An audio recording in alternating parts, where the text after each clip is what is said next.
justamente con el personal de la cooperativa Finanscoop. Buenas noches, por favor me ayuda con su nombre. Muy buenas noches, mi nombre es Niusta Perhuachi y estamos aquí brindándoles a estamos regalando un pequeño obsequio, un pequeño alimento para que aquellos que están aquí dando este baile, pues se alimenten con esto y se sientan satisfechos y sigan dando lo mejor de ellos. Exactamente, como cooperativa Finanscoop también pues fortaleciendo la identidad cultural de los pueblos quichuas.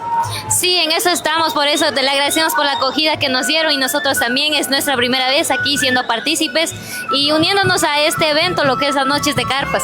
Por supuesto, entonces inviten nomás a los grupos que recién están por llegar para que se acerquen a la cooperativa Finanscoop. Claro, sean bienvenidos a todos aquellos de donde sea que se encuentren, pues son bienvenidos aquí a la cooperativa Imbabura Finanscoop. Estamos ubicadas en las calles Sucre y Colón, todos son bienvenidos.